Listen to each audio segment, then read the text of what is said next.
জয় জগন্নাথ হে যদু তুমি মোর আরাধ্য দেবতা, তুমি মোর জগতর নাথ কাଳିয়া শান্ত। 12 বর্ষরু এবে 60 বর্ষ হেলা মু তাঙ্করি নাম গাই আসুছি। ওড়িশার পুরা পল্লীরে গৌর হরিদাস কাটিয়াকু এই জগন্নাথଙ୍କ আশীর্বাদରୁ ଜାଣିଛନ୍ତି ବୋଲି ମୁଁ ଆଶା କରୁଛି। ଶ୍ରୀକ୍ଷେତ୍ର ଧାମରେ ପାଖରେ ଗୁରୁ ସାକ୍ଷାତରେ ଗୋବିନ୍ଦ ଦୁର୍ଲଭ ଲୀଳାକୁ ଦର୍ଶନ କରିବା ପାଇଁ ତେଣୁ ଆଜି ଆମେ ମଧ୍ୟ କୁଜଙ୍ଗ ପାରାଦୀପ ଅଞ୍ଚଳରୁ ଆସିଛୁ। ରତ୍ନବେଦୀରେ ଏ ତ ବିଚିତ୍ର ଲୀଳା ପ୍ରଭୁଙ୍କର ଜଗନ୍ନାଥଙ୍କର ରଥାରୂଢ଼ ହେଇକି ଦର୍ଶନ ଦେବେ, ତାପରେ ଲୀଳାଦି ବିଜେ କରିବେ। ଏ ତ ପ୍ରଭୁଙ୍କ ଲୀଳା। ଯେତେବେଳେ ଜନ୍ମ ହେଲି ମୁଁ ବାଲ୍ୟ କାଳରୁ ଆଜ୍ଞା ବିକଳାଙ୍ଗ ଦିବ୍ୟାଙ୍ଗ, ମୁଁ ଜଣେ ଦିବ୍ୟାଙ୍ଗ କଳାକାର।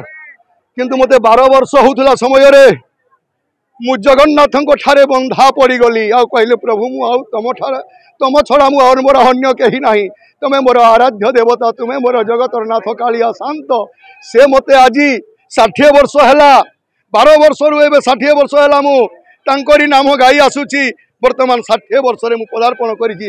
ବହୁତ ଗରିବ ଥିଲି ଆଜ୍ଞା, କିନ୍ତୁ ପ୍ରଭୁଙ୍କ ଦୟାରୁ ଏବେ ଜଗନ୍ନାଥ ମୋତେ ପୁଅ ଝିଅ ଦେଇ ମୋ ପୁଅ ମଧ୍ୟ ସର୍ଭିସ୍ କରୁଛି। ଆଉ ମୁଁ ଭଲ ଭାବରେ ଅଛି।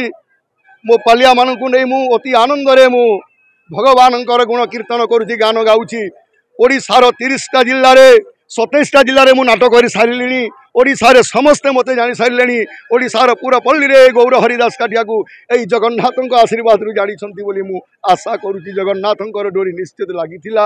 ସେଇ ପ୍ରଭୁ ଜଗନ୍ନାଥ ଆଜି ସମସ୍ତଙ୍କର ଜୀବ ଜଗତର କଲ୍ୟାଣ କରି ସମସ୍ତଙ୍କର ମନସ୍କାମନା ପୂର୍ଣ୍ଣ କରି ସେଇ ମହାପ୍ରଭୁ ସର୍ବବିଧ ଦୁଃଖରୁ ଖଣ୍ଡନ କରି এই ମହାମାରୀ କରୁଣାରୁ ଉଦ୍ଧାର କରନ୍ତୁ ଏବଂ କୌଣସି ରୋଗ ଶୋକ କିଛି ନ ଆସୁ। ପ୍ରଭୁଙ୍କ ଛତ୍ର ଛାୟାରେ ସମସ୍ତେ ସୁଖରେ ରୁହନ୍ତୁ। ମୋର ଆଂସାରେ କବାର ହରି। ଏତିକି କହି ମୁଁ ବ୍ରହ୍ମ। ଆଜି ପବିତ୍ର ସ୍ନାନ ପୂର୍ଣ୍ଣିମା, ଚକ୍ର ସୁଦର୍ଶନ ଚତୁର୍ଦ୍ଧା ମୂର୍ତ୍ତିଙ୍କର ଆଜି ସ୍ନାନ ବେଦୀରେ ଯାତ୍ରା।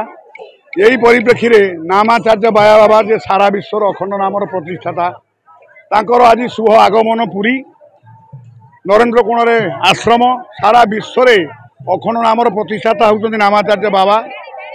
ଏହି ଅବସରରେ ସେ ଆଜି ହିଁ ଶ୍ରୀକ୍ଷେତ୍ର ଧାମରେ ପାଖରେ ଗୁରୁ ସାକ୍ଷାତରେ ଗୋବିନ୍ଦ ଶ୍ରୀକ୍ଷେତ୍ର ଧାମରେ ଆଜି ଗୁରୁ ଗୋବିନ୍ଦ ଦର୍ଶନ ଲୀଳାକୁ ଆଜି ସମାପନ କରୁଛନ୍ତି। ବାବା ଆସିଥିଲେ ଅଖଣ୍ଡ ନାମ ସହିତ ପତିତ ପାବନକୁ ଦର୍ଶନ କଲେ ବଡ଼ଦାଣ୍ଡରେ।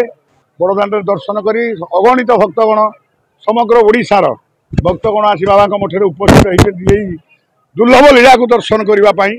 ତେଣୁ ଆଜି ଆମେ ମଧ୍ୟ କୁଜଙ୍ଗ ପାରାଦୀପ ଅଞ୍ଚଳରୁ ଆସିଛୁ। ତେଣୁ ଏଠି ଆଜି ଆମର ଏତିକି ଲାଭ, ଶ୍ରୀକ୍ଷେତ୍ର ଧାମରେ ପାଖରେ ଗୁରୁ ସାକ୍ଷାତରେ ଗୋବିନ୍ଦ ଆମେ ଦର୍ଶନ କରୁ।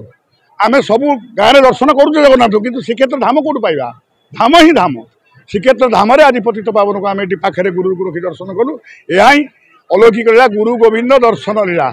रत्नवेदीरे ये तो विचित्र लीला प्रभुंर जगन्नाथ ठाकुर आसिले आज आसिले पुणी आसवे बड़दाण्ड को तापर पुणी रथारूढ़ होगी दर्शन देवे तापर लीलादी विजय करेंगे। ये तो प्रभु लीला। गजानन बेशे महाप्रभु दर्शन देवे आम से दुर्लभ दर्शन को ये करवा दर्शन करवा। आसंता काली महाप्रभु अलारनाथ नारायण रूप दर्शन देते क्या चैतन्य महाप्रभु को जे चैतन्य मत ये पाइबू ना मु अनबरस घरे अच्छी मत नारायण रूप दर्शन करूँ कौन अलारनाथ आसंता काली ठार प्रभु अलारनाथ दर्शन देवे नारायण रूप दर्शन देवे। ये तो प्रभुंर लीला आपको कौन आम साधारण मनीष होगी व्याख्या करवा। जय जगन्नाथ हे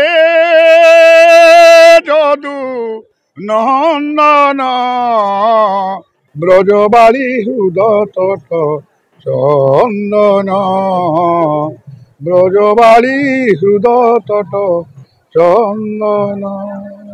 जय जगन्नाथ।